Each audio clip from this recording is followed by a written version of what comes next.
بسم اللہ الرحمن الرحیم۔ السلام علیکم دوستو، آپ دیکھ رہے ہیں سنو حقیقت۔ 24 نومبر کی صبح پشاور میں ایف سی ہیڈ کوارٹر کے باہر ایک دھماکہ ہوا۔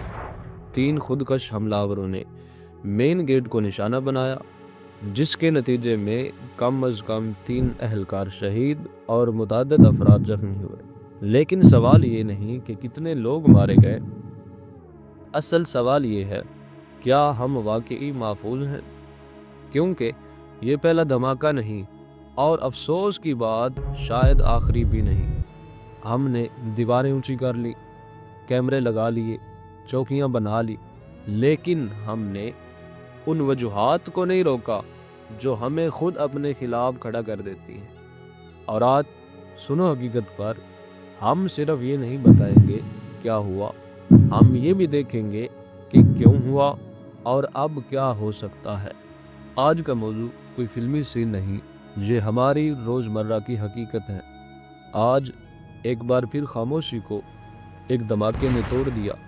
ایک علاقہ نہیں لرزا، ایک پوری سوچ ہل کر رہ گئی۔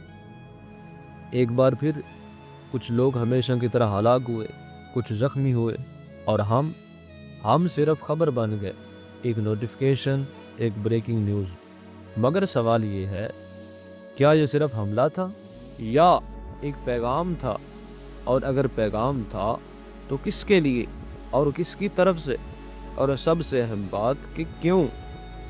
دیکھو دوستو، جب کوئی خود کا حملہ ہوتا ہے تو صرف جسم نہیں ٹوٹتے، اسٹیٹ کی ساکھ بھی ہلتی ہے، سسٹم پر سوال اٹھتے ہیں، اور عوام کا اعتماد کانپ جاتا ہے۔ یہ صرف 3-4 لوگوں کا مسئلہ نہیں ہوتا، یہ ایک پوری قوم کی سیکورٹی پر سوال کھڑا کر دیتا ہے۔ ہم غور کریں کہ ہم روز دیواریں بناتے ہیں، کیمراز لگاتے ہیں، چیک پوائنٹس بناتے ہیں، بیریئرز لگاتے ہیں، لیکن کیا ہم سوچ بھی بناتے ہیں؟ اب تھوڑا پیچھے چلتے ہیں۔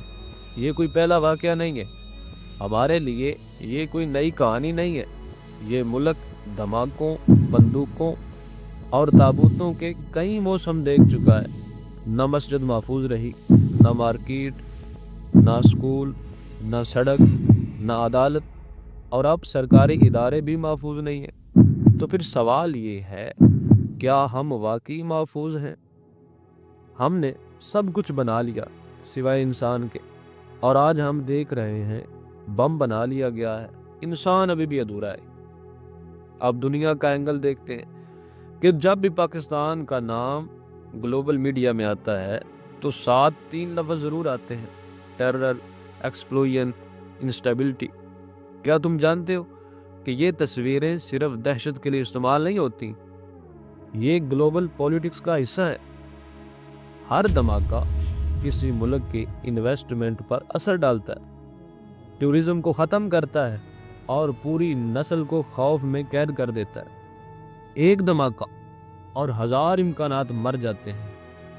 اب آتے ہیں سب سے اہم سوال پر، کون فائدے میں ہے؟ یہ سوال ہمیشہ سب سے خطرناک ہوتا ہے۔ کیا یہ کسی اندرونی طاقت کی ناکامی ہے، یا کسی خارجی طاقت کی مداخلت، یا پھر ایک بیمار ذہن کی آخری چیخ؟ سچ یہ ہے، جو نظر آتا ہے وہ اکثر سچ نہیں ہوتا، اور جو سچ ہوتا ہے وہ نظر ہی نہیں آتا۔ ہم اپنی عادت بنا چکے، 2 دن شور، 3 دن بحث، 4 دن خاموشی، اور 5ویں دن نئی خبر۔ مگر کیا ہم نے کبھی یہ سوچا ہے کہ یہ کب رکے گا، یہ کب ختم ہوگا، یہ کب صرف تاریخ بنے گا، نہ کہ ہماری روز کی عادت؟ دوستو، دھماکے بارود سے نہیں رکتے، وہ سوچ بدلنے سے رکتے ہیں۔ نفرت ختم کر کے، بے روزگاری کو ختم کر کے، ناانصافی کو ختم کر کے، اور سب سے بڑھ کر انسان کو انسان سمجھ کر۔ جب تک ایک نوجوان کا ہاتھ کتاب کی بجائے بندوق پکڑے گا، تب تک ملک کے نقشے پر ریڈ مارکس بنتے رہیں گے۔ اور اب آخر میں، یہ ویڈیو صرف خبر نہیں ہے، یہ ایک سوال ہے، یہ ایک آئینہ ہے، یہ ایک وارننگ ہے۔ اگر آج بھی ہم نے نہ سوچا تو کل ہمیں سوچنے کے لیے شاید وقت بھی نہ ملے۔ کمنٹس میں بتائیے کیا یہ ایک سیکورٹی فیلئر ہے یا ایک بڑی گیم کا حصہ۔